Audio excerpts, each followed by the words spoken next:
नमस्कार। Between the lines with नीलू रंजन में आपका स्वागत है।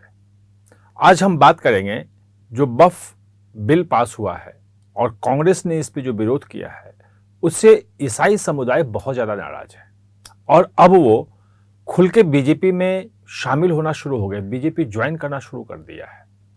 अगर आप देखेंगे तो ईसाई समुदाय परंपरागत रूप से कांग्रेस का वोट बैंक रहा है और इसका इम्पैक्ट जो है नॉर्थ ईस्ट में तो कुछ राज्यों में दिखेगा, लेकिन नॉर्थ ईस्ट में जो बफ बिल है उसका उतना इम्पैक्ट नहीं है क्योंकि वहाँ मुस्लिम पॉपुलेशन नहीं है और वहाँ बफ बोर्ड के कोई द्वारा किसी ज़मीन के दावे की बात नहीं है।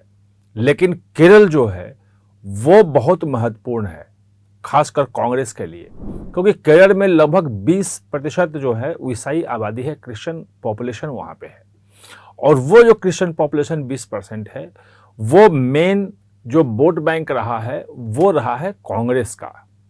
और कांग्रेस जो वहाँ पॉलिटिक्स करती है वो अपना उसका ये जो 20% का वोट बैंक जो क्रिश्चियन का है और साथ में जो वहाँ लगभग 24-25% वोट कहा जाता है कि मुस्लिम का है, तो इंडियन यूनियन मुस्लिम लीग के साथ समझौता है 1978 से, गठबंधन दोनों के बीच में है, कांग्रेस और मुस्लिम लीग के बीच में, और ये दोनों वोट मिला करके एक जीत का आंकड़ा बनता है।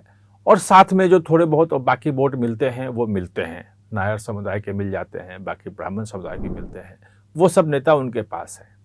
लेकिन ये जो 20% वोट जो है क्रिश्चियन कम्युनिटी का, जो परमानेंट पक्का वोट माना जाता था कि भाई कांग्रेस का है, ये हिल गया है वहाँ पे। आपको ध्यान होगा यहीं पे हमने आपको बिटवीन द लाइंस में ही बताया था कि कैसे कांग्रेस के लिए आगे कुआं पीछे खाई है और उसमें केरल का ही जिक्र किया था, क्योंकि केरल के जो क्रिश्चियन समुदाय है वो इस बिल के समर्थन में बिल्कुल खुल के सामने आ गया था। और वहाँ के जो आर्क बिशप काउंसिल है, Catholic arc bishop council Kerala का भी और नेशनल भी, सब ने बयान जारी करके ये कहा था, खासतौर पे केरल के जो एमपीज़ हैं, 20 एमपी हैं कांग्रेस के, वहाँ 21 में से 20 कांग्रेस के ही हैं, मतलब गठबंधन के जो यूनाइटेड डेमोक्रेटिक फ्रंट जो है जिसमें मुस्लिम लीग भी शामिल है, इसके एमपी हैं।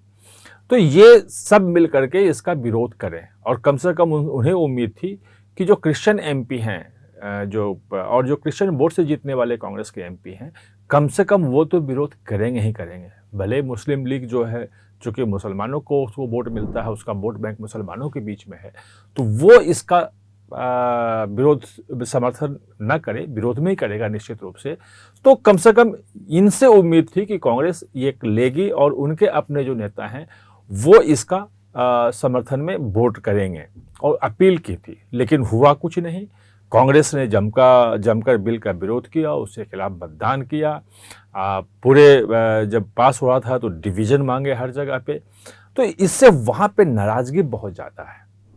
और मुकम्मल जो वो जगह है जहाँ 400 फैमिली हैं और जिस गांव पे पूरे बफ ने दावा कर दिया था 2022 में कि ये बफ की प्रॉपर्टी है, और उसके बाद से उस गांव के लोगों का जीना मुहाल हो गया है। वैसे वही से गांव में भी लोग, लेकिन अपनी ज़मीन पे न तो वो कोई लोन ले सकते हैं, ना अपनी ज़मीन बेच सकते हैं, क्योंकि बफ ने एक बार अपनी प्रॉपर्टी घोषित कर दी तो जब तक वो क्लियर नहीं होता है तब तक वो कुछ नहीं कर सकते हैं।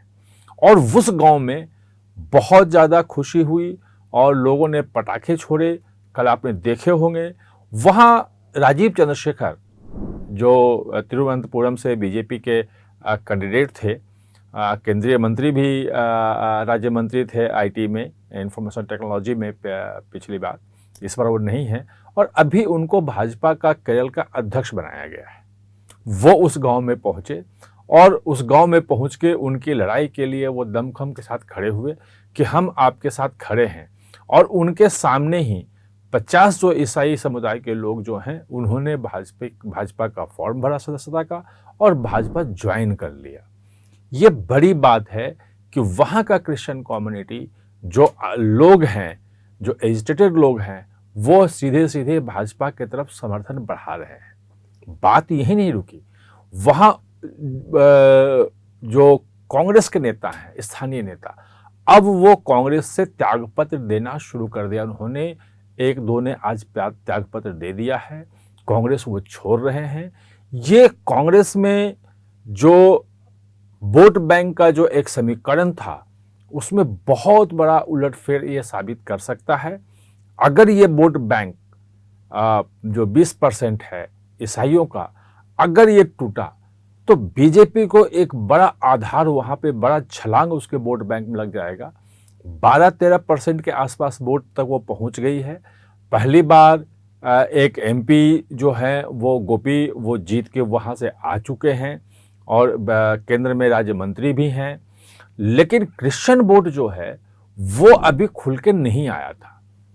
इस बार 2024 के इलेक्शन के पहले अगर ध्यान होगा तो लव जिहाद का जो इशू उठा था, तो ये लगा था कि लव जिहाद के मुद्दे पे जिस ढंग से एजिटेटेड है और जिस ढंग से कई बिशप जो हैं वो बयान दे रहे हैं, वहाँ चर्चेज में फ्री में ये फिल्म दिखाई जा रही है लव जिहाद की, तो वोट बीजेपी को आएगा।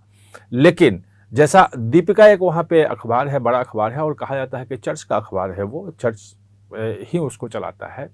उसमें आज जो लिखा गया है कि ईसाई समुदाय जो है वो जो कांग्रेस ने समर्थन किया है उससे वो नाराज है।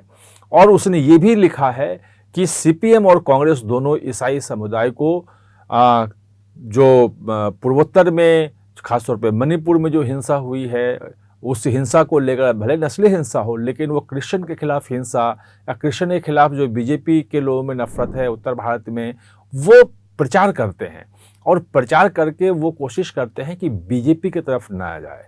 लेकिन दीपिका जो है उनका जो अखबार है वो भी अब इस दुष्प्रचार के खिलाफ खुल के आया है और इसने कहा है कि ये सिर्फ दुष्प्रचार है भाजपा से क्रिश्चियन समुदाय को, ईसाई समुदाय को दूर रखने के लिए। अगर ये चीज़ें होती हैं वहाँ पे तो केरल की पॉलिटिक्स में बहुत बड़ा उलटफेर हो सकता है। अगले साल केरल में इसी वक्त अप्रैल में विधानसभा के चुनाव होने हैं। जो विजयन वहाँ पे हैं, जो एलडीएफ के हैं, सीपीएम के नेता हैं, एलडीएफ वहाँ पे जो लेफ्ट डेमोक्रेटिक फ्रंट है वो सत्ता में है और पिछले 10 साल से है, 9 साल उनके हो गए हैं। पिछली बार भी लगातार जीत गए थे। इस बार ये माना जा रहा था कि चूंकि वहाँ पे सत्ता बदलती रहती है और विजन के खिलाफ कुछ एंटी इनकम्बेंसी भी वहाँ है, तो कांग्रेस जो यूडीएफ है उसके सत्ता में वापसी की उम्मीद इस बार की जा रही थी और कांग्रेस इसकी तैयारी भी कर रही थी। लेकिन ये जो बफ बिल आया है वो कांग्रेस का अपना जो जनाधार है उसी पे बड़ा आघात कर दिया है। और एक चीज और महत्वपूर्ण इसमें है, जो वायनाड से खबर आ रही है।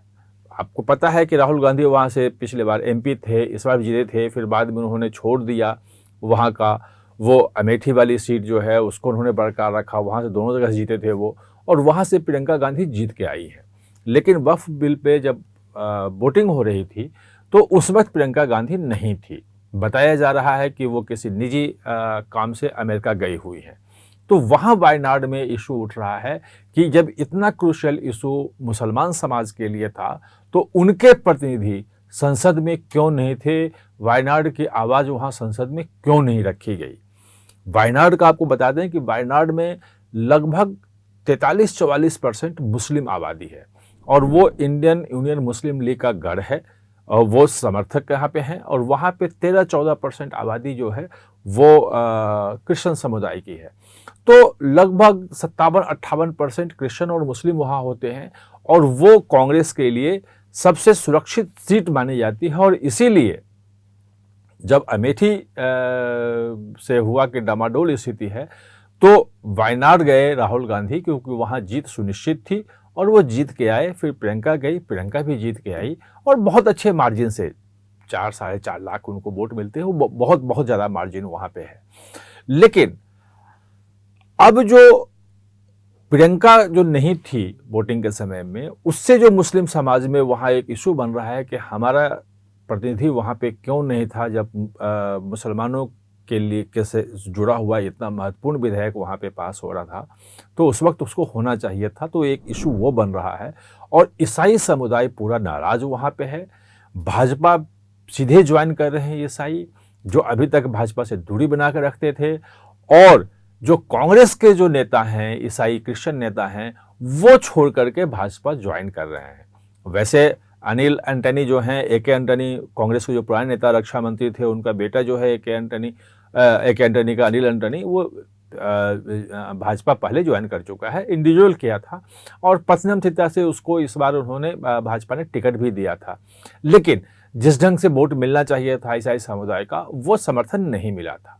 अब ईसाई समुदाय का और खासतौर पे चर्चेज का, बिशप काउंसिल का जिस ढंग से भाजपा को समर्थन मिल रहा है और वक्फ बिल का जिस कांग्रेस ने समर्थन किया उसके खिलाफ जिस ढंग से पूरा का पूरा समुदाय खड़ा हुआ है, तो 20% वोट जो है, जो केरल का, वो कहीं ना कहीं कांग्रेस से दरकता हुआ नजर आ रहा है और ये कांग्रेस के लिए बहुत बड़े खतरे की घंटी है। इसको कांग्रेस कैसे मैनेज करती है या नहीं कर पाती है, ये देखना होगा।